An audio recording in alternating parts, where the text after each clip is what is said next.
Chapter 1. The Primitive Communal Mode of Production, the Rise of Human Society, Origin of Man. Man evolved from a highly developed species of anthropoid ape during the Quaternary period, less than 1 million years ago. Defining characteristic, the key difference between man and animal is the ability to make and use tools. This marked the beginning of labor.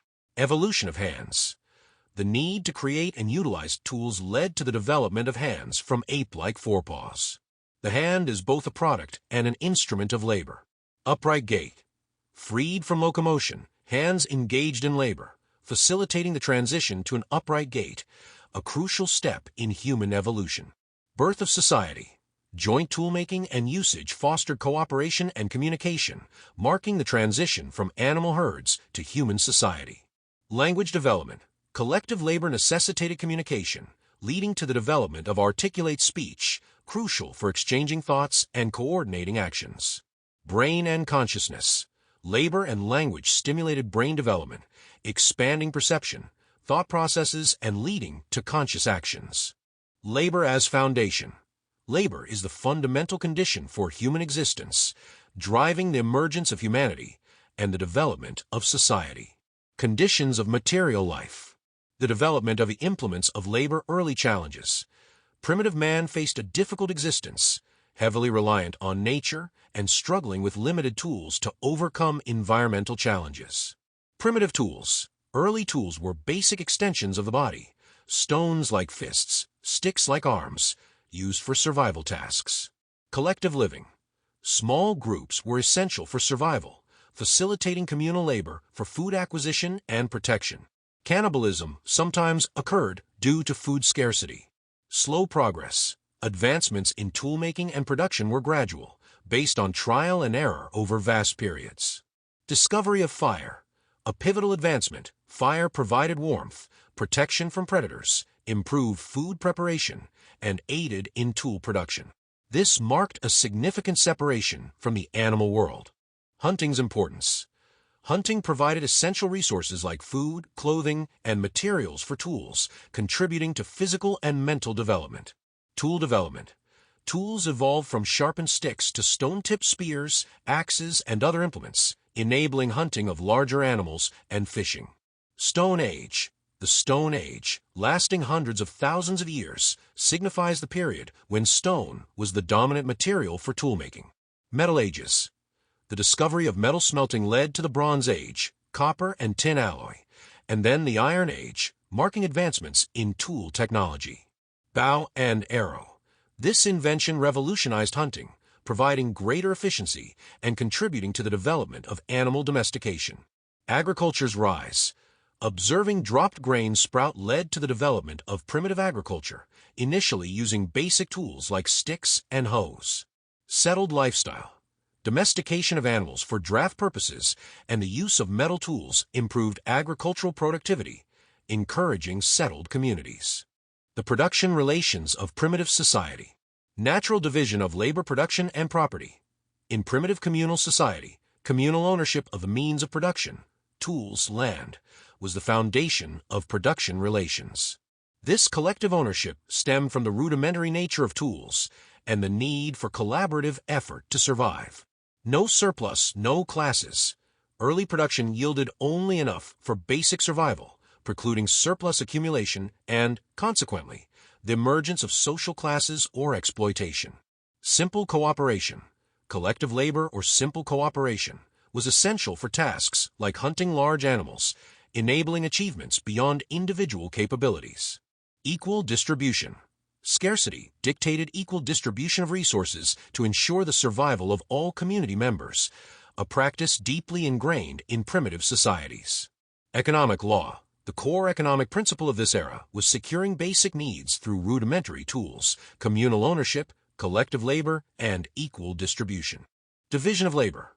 As tools advanced, a natural division of labor emerged based on sex and age, with men typically hunting and women gathering and managing the household. Increased productivity. This specialization, though basic, enhanced productivity, laying the groundwork for more complex forms of social and economic organization. Clan society. The matriarchal clan. The patriarchal clan from hordes to clans, As human society evolved, the need for organized production and a growing population led to the formation of clans, surpassing the loose structure of primitive hordes. Kinship ties. Clans were based on blood relationships, uniting individuals for collective labor and mutual support. Membership was crucial for survival in a challenging environment. Clan structure. Clans exhibited communal living, shared resources, and a division of labor based on gender. Land was communal property, and major tasks were performed collectively. Matriarchal clan. Initially, women held a prominent role due to their contributions to agriculture and early animal domestication, which provided a stable food source. Kinship was traced through the maternal line. Patriarchal clan. As hunting with improved tools and later, pastoralism and advanced agriculture became dominant, men assumed leadership roles. Kinship shifted to the paternal line. Stateless society. The absence of private property, class divisions, and exploitation meant there was no need for a state apparatus. Social order was maintained through customs, authority of elders, and respect. The rise of social division of labor and exchange social division of labor. Advancement in cattle breeding and agriculture led to the first major social division of labor, with communities specializing in different productive activities, pastoralism versus agriculture. Increased productivity. Specialization led to a significant rise in productivity as pastoralists became more efficient in raising cattle and farmers improved agricultural output. Origins of exchange. Initially, within primitive communities, there was no need for exchange as everything was produced and consumed collectively. However, the social division of labor created surpluses and new needs, prompting exchange between communities. Expanding exchange. Surplus cattle products, meat, wool, milk, from pastoralists were exchanged for agricultural produce from farming communities. This exchange expanded further with the emergence of specialized crafts like pottery and metalworking. Craft specialization. As tools and skills advanced, artisans dedicated to crafts like blacksmithing and pottery emerged, further fueling the growth of exchange and trade. The rise of private property and classes. The breakdown of primitive communal society, decline of primitive communism. While matriarchy represented the peak of primitive communal society, the rise of the patriarchal clan and advancements in production, Iron Age, led to its decline. Limitations of communal property. Improved tools enabled individual families to produce their own subsistence, making communal labor and property less necessary and hindering further productivity growth. Emergence of private property. Individual production incentivized private ownership. This was further driven by the social division of labor and the expansion of exchange, initially controlled by clan leaders. Clan leaders and property. Clan leaders, who managed exchange, gradually appropriated communal property, starting with cattle and eventually extending to other means of production. Breakdown of the clan. Private property dissolved the clan structure into large patriarchal families and then individual family units, each owning their means of production. Village communities. Clan communities were replaced by village communities, where families owned private property, houses, tools, cattle, while some resources, forests, water, remained communal. Rise of inequality. Private property created differing interests and allowed those in positions of power, elders, military leaders, to accumulate wealth and exploit others. Slavery and class division. Surplus production enabled the appropriation of others' labor. Prisoners of war and indebted individuals were enslaved, leading to the first class division between slave owners and slaves. End of an era. The rise of private property, class divisions, and exploitation marked the end of primitive communal society and the beginning of class struggle throughout history. Historical truth. Contrary to claims by bourgeois ideologists, private property is not eternal. All societies went through a stage of primitive communism based on communal ownership. Social conceptions of the primitive epoch man and nature.